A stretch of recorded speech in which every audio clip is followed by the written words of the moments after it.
Hello, this is Mike Latham at Collector, and I was going to do a little bit different kind of video today, and I'm just going to do it real quick. I'm going to call this one underrated knives. I don't, I'll probably do more knives on this just as it comes to mind. This one I was just touching up the edge because it's a one that I carry a lot. Uh, I'll do different kinds of videos. Probably won't do an overrated knives. That would be very good for marketing, but I think it becomes pretty obvious on my website when I'm not impressed with them anyway. But this one is the Maserin Sport, and it comes in four different combinations. But this is the Coca-Cola handled version. There's also, I think, olive, a carbon fiber, and something else. But this is a Coca-Cola, and one of the things I really like about this knife is it's D2 steel. That's one of the reasons I got it in the first place. And when I was looking at their catalog, I thought, how good of a knife can you get for 50 bucks?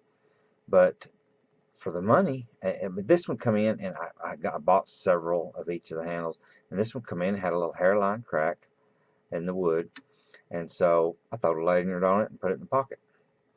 And I've been tickled with it ever since. I just, like I said, just touched it up today, and I got that D2, and I'm not a great sharpener. I mean, I've got a little wicked edge system that I put it on and hit it, and it really got sharp quick. I mean, it just, I always, when I'm done, I do the little redneck thing and try and shave arm hairs, and I'm not kidding you. These things just, they come up off my arm, a couple of centimeters when I slid this thing down my arm. So I mean, it's hair popping sharp, and I just touched it up, and that's the first time I've touched it since I got the knife. So uh, really, like I say, they're $40 to $55 depending on what handle, and I would think I would probably rather have a little more of a droppy point, but I've used this knife a lot. Really nice knife. It's not a $300 knife. It's not flexible. I mean, it's pile side, tip down carry. That doesn't move around. It's not. I mean, it's not titanium everywhere on it. One of the things that I saw just a while ago is they cut the wood separate from the liners, so when they put it on, they put the wood on there and screw it down. They don't buff it down to be perfectly flush. So it's fits fine. Most people would never notice it that are working with a knife, but like I say, some guys are you know used to looking at Chris Reeves or something is gonna die when they see it. But anyway, I'm really impressed with it for the money.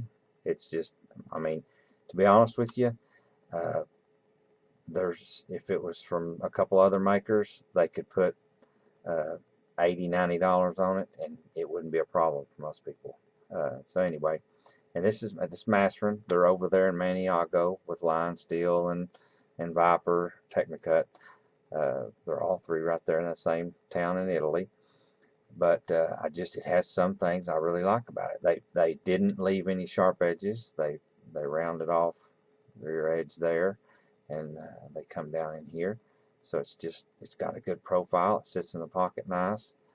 Uh, so anyway, that's my ranting on that knife. And again, it's the Masterin Sport, and that's my particular one. So if it had chigger bites on it or something, don't pay attention to that. But anyway, again, I may do more of these videos as knives come up that I just think are really underrated.